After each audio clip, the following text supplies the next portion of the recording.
नमस्कार दोस्तों, आज के वीडियो में बात करेंगे कि हम कैंसर को कैसे प्रिवेंट कर सकते हैं और जो न्यूरो डिजेनरेटिव डिसीज है उसको कैसे प्रिवेंट कर सकते हैं। देखिए,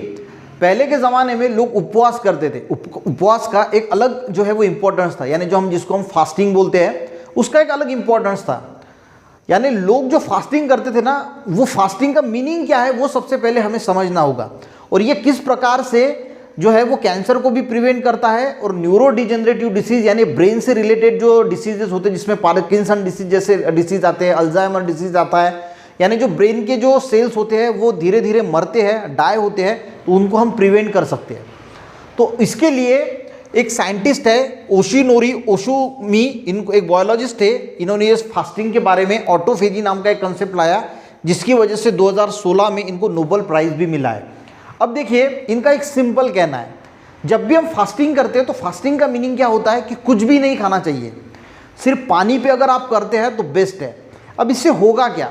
एक दिन अगर हम कंटिन्यू हफ्ते में एक दिन या 15 दिन में भी अगर एक दिन कंप्लीट फास्टिंग करते, कंप्लीट फास्टिंग का मीनिंग आप पानी पी सकते हैं, सिर्फ बाकी कुछ खा पी नहीं सकते। देखिए इससे होता क्या है, देखिए हम कुछ भी खाना खाते हैं तो खाना जो खाते हैं उसका कन्वर्शन ग्लूकोज में होता है और नॉर्मल सेल तक जो है वो ये ग्लूकोज पहुंचता है और हमारी बॉडी जो है वो एक्टिव रहती है। ठीक है,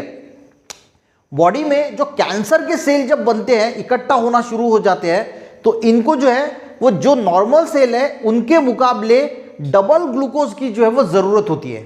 यानी एक नॉर्मल सेल को अगर मान के चलते हो कि 1 ग्लूकोज की ज़रूरत है, तो कैंसर के सेल को 2 ग्लूकोज की ज़रूरत होगी। अगर उसको वो ग्लूकोज नहीं मिलेगा तो वो कैंसर का सेल जो है वो मर जाता है। और जिस वक्त हम फास्टिंग करते हैं, कुछ भी नहीं खाते, सिर्फ पानी पे एक दिन गुजारते हैं,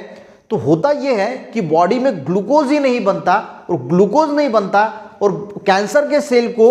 ज़्यादा ग्लूकोज की ज़रूरत होती है। उसकी वजह से अगर आपके बॉडी में कैंसर के सेल बन भी रहे हैं तो वो मर जाते हैं, वो जिंदा नहीं रह पाते या उनको सस्टेन करना बहुत डिफिकल्ट हो जाता है। और इसी वजह से फास्टिंग का यानी उपवास का पहले के ज़माने में एक अलग इंपॉर्टेंस था, पर आज के ज़माने में हम जब फास्टिंग करते हैं तो बहुत सारी उसल खा लेते हैं, बहुत सारी भगर, साबूदाना, ये सारे उसके वड़े हैं, ये सारा खाते हैं, तो फास्टिंग का कोई भी इम्पोर्टेंस नहीं होता और हमारे बॉडी के लिए भी वो कोई फ़ायदा नहीं करता। तो एक बात आप ध्यान से अपने दिमाग में बैठा लीजिए कि जब भी उपवास करें तो प्रयास कीजिए कि आप कुछ भी ना खाएं, पानी पे ही रहने की कोशिश करें, तो वो आपके हेल्थ के लिए बहुत ज़्यादा बेनिफिशियल रहेगा। कैंसर से, न्यूरो डिजेनरेटिव